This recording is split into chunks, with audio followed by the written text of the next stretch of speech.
आइए गोसाई तुलसीदास जी वो दृश्य को कैसे देख रहे हैं, जहां सीता राम लक्ष्मण जी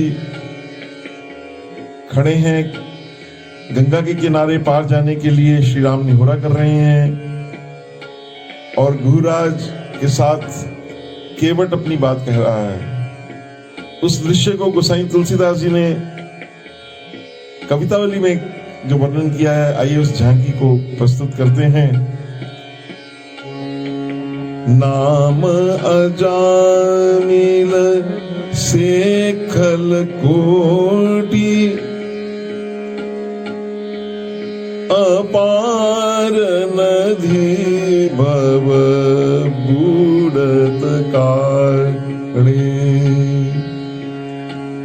जो सुमिरे गिरि मेरु शिलाकन होत अजाखुर बारधि बाड़े, तुलसी जहि गे पद पंकज दे प्रगटी तटिनी, जो हर अगगाड़े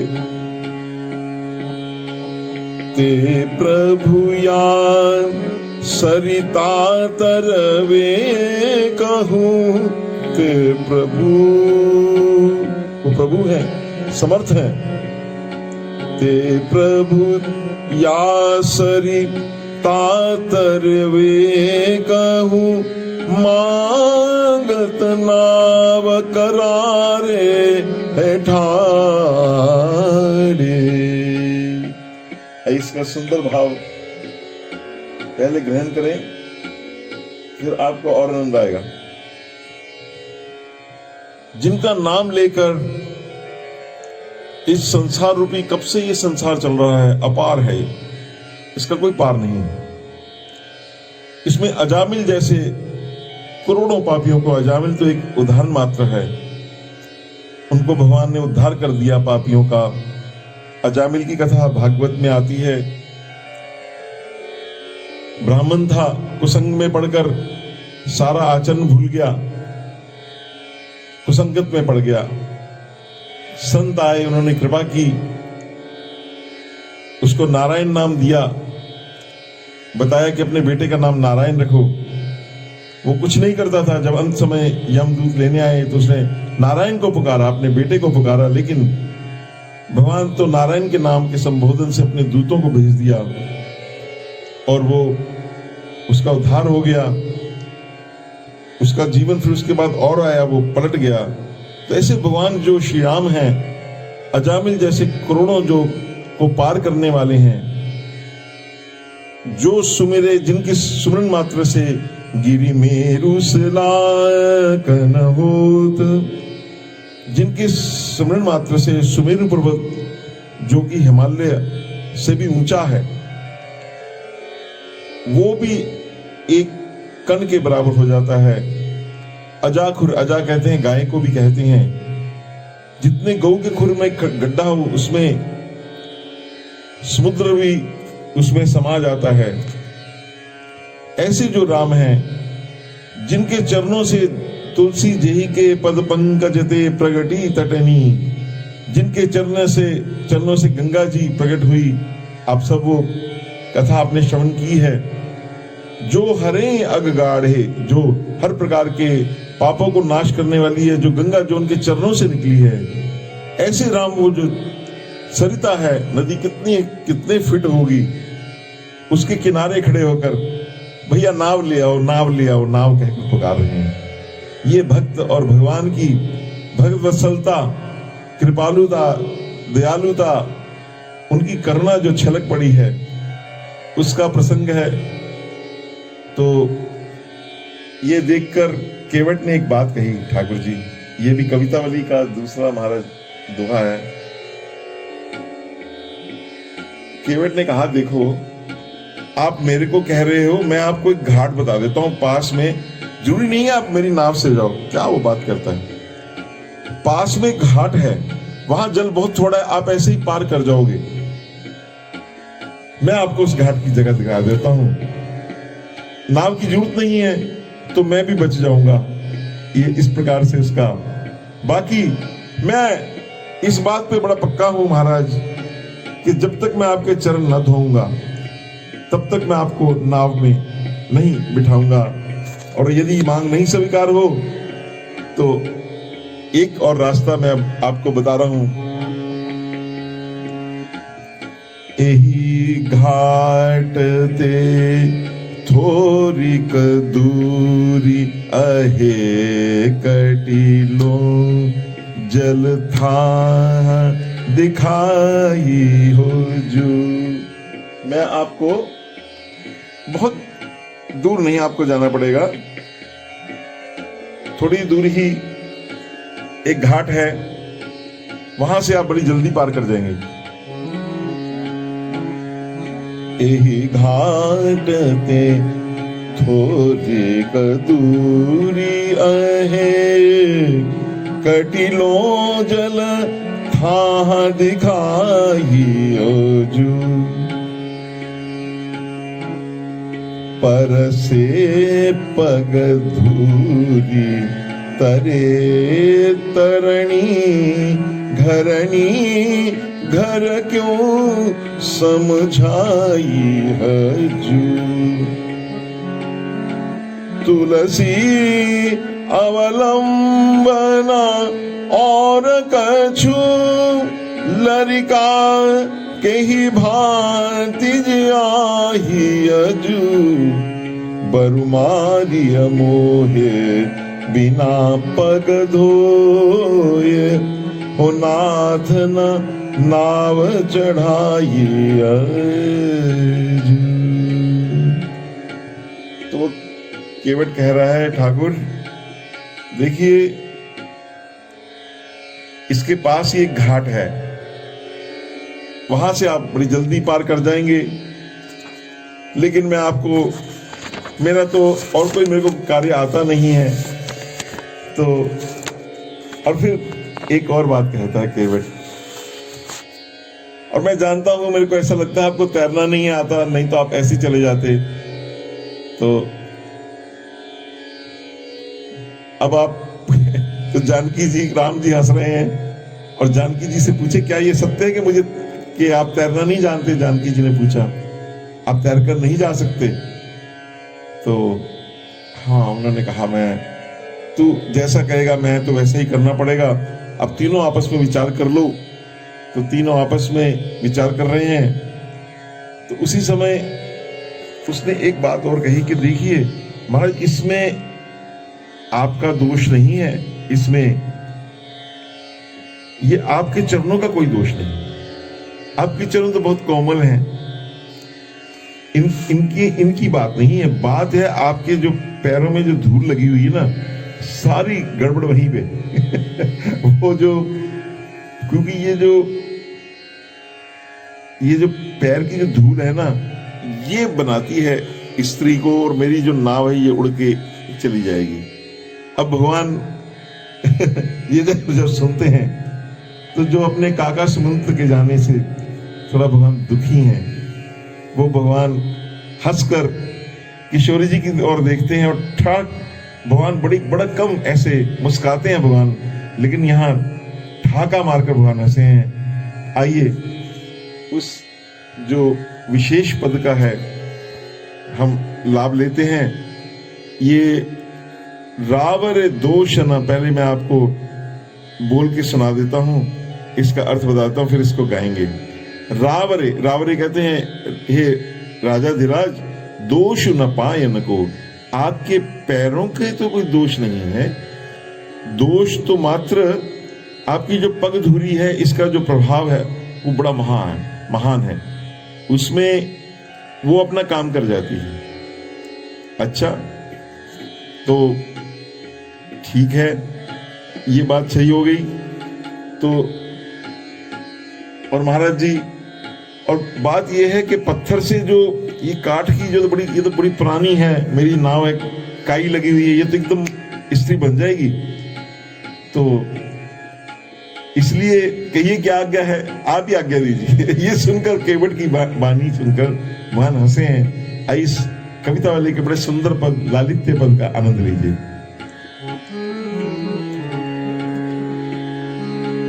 रावरे दोष न पायन को, रावरे दोष न पायन को, पग धूरी को भूरी प्रभाव महा है, पाहन ते बन बाहन काठ को, कोमल है जल खाई रहा है। और ये काठ का मेरा जो किश्ती है, जलयान है, बड़ा कोमल है और पानी से खाया हुआ है, कोमल हो गया है। पावन पाय पखारी के नाव चढ़ाई हो, आयसु होत कहा है। अब बताइए क्या आज्ञा है आपकी? आप आज्ञा दो तब चरण धोऊंगा, ऐसे नहीं धोऊंगा। तुलसी सुनी के वट के बरबैन, हंसे प्रभु जानकी और हा है। तुलसी सुनी कैवट के बरबैन, बर कहते उसके जो श्रेष्ठ चतुरता के भरे हुए जो बाण सुनकर, जो प्रेम की चाशनी में लिपटे हुए सुनकर भगवान जानकी जी की ओर देखते, देख मेरा भक्त कितना चतुर है, ठाका मारकर भगवान हंसते हैं। अब केवट कहता है कि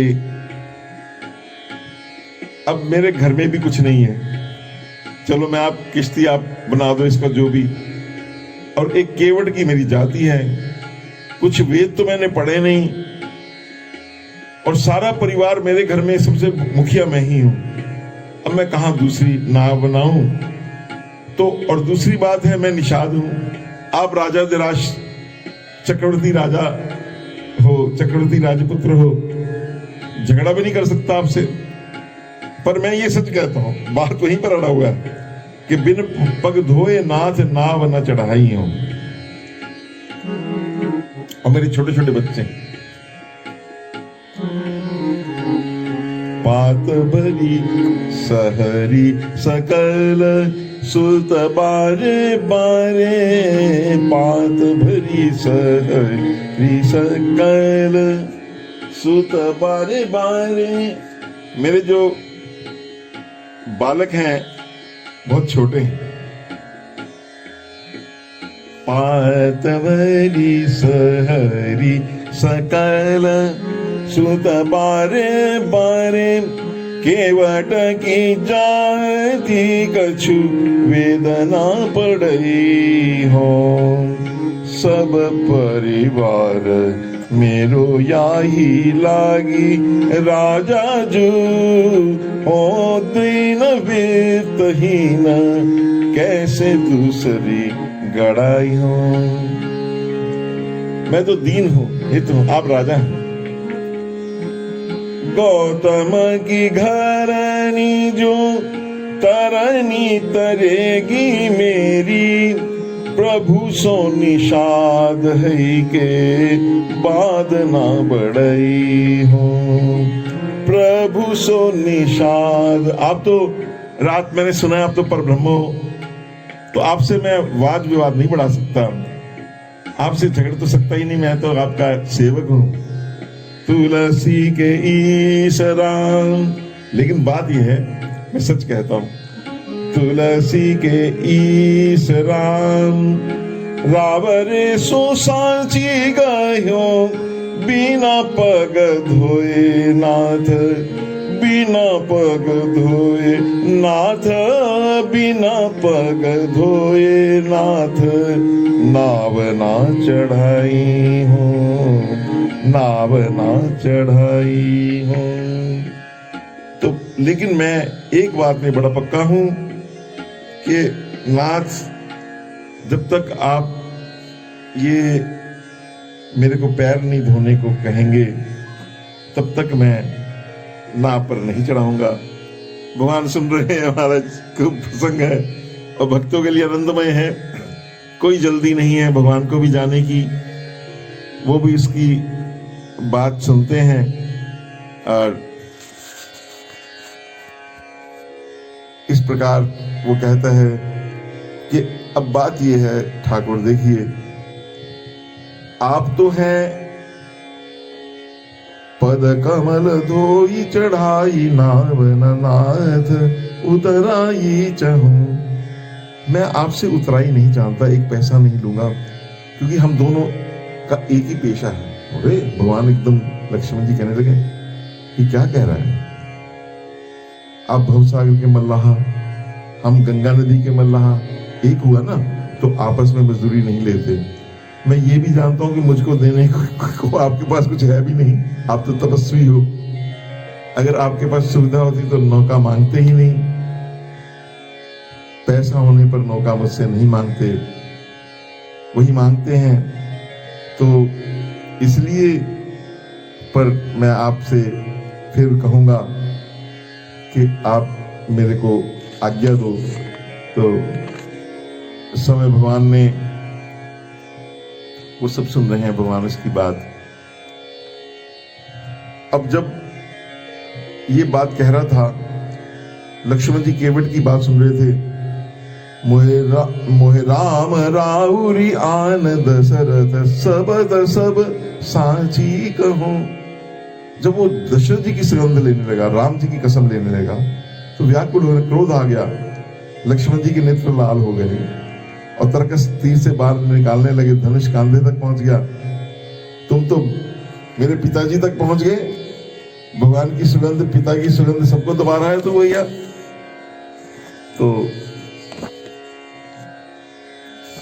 तो उसने कहा, लक्ष्मण जी कांप रहे हैं। लक्ष्मण को इस प्रकार क्रोध देखकर केवट ने कहा, श्री राम जी कहा कि आपके छोटे भाई जो है ना, अब ये मेरे को हथियार दिखा रहे हैं, दो काम तो नहीं हो सकते, ये हथियार दिखाएं और आप कहें भैया हमें पार ले चलो। तो राम जी कहने लगे, मैं डरने वाला नहीं हूं, ये गांव मेरा है प्रभु, ये मेरे आपके भाई मुझे तीर मारे तो बहुत फायदा होने वाला है। एक तो ये शेषनारायण के अवतार है, इनके हाथ से मेरी मृत्यु हो जाए और मैं श्री राम और जानकी के चरणों में मेरे प्राण छूट जाएं, इससे बढ़िया क्या होगा। देहांत काले तुम सामने हो, वंशी बजाते मन को लुभाते, गाते यही नाम तननाथ त्यागो। तो इस प्रकार से मैं गंगा के पावन तट पर मरूंगा, इससे बढ़िया तो कोई नहीं हो सकती। इसलिए उसने घोषणा कर दी निर्भय होकर, बरु तीर मारहूं लखन पे, जब लगी ना पाय पखारी हूं, तब लगी ना तुलसी दास नाथ कृपालु पार उतारी हूं, कृपालु पार उतारी हूं। तो भगवान श्री राम के चरण कहता है, केवट की ऐसी तेजस्विता भक्ति देखकर, उसके वचन सुनकर प्रेम लपेटे। सुनी केवट के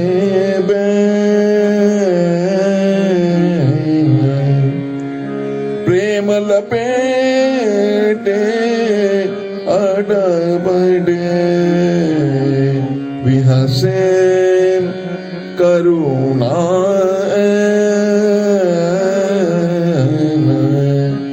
विहसे करुणा चितई जानकी लखन तना। तो भगवान उससे जब हंसे हैं तो, और दूसरी बात एक कारण है कि लक्ष्मण जी जो थे ना, वो हमेशा भगवान के राम जी के दाएं पैर का अंगूठा चूसते थे, ऐसा कहते हैं। और सीता जी आई तो उन्होंने आकर उनके दूसरे चरण की सेवा ले ली। अब दोनों को बस अलग अलग सेवा है, और जो केवट इतना चतुर है वो दोनों चरणों को ही धोना चाहता है महाराज। ऐसा ये इसका है सुंदर प्रसंग। तो इस प्रसंग को और आगे पढ़ेंगे खूब आनंद लेकर, कोई शीघ्रता नहीं है, आप इसका और आनंद लीजिए। बोल सियावर रामचंद्र महाराज की जय।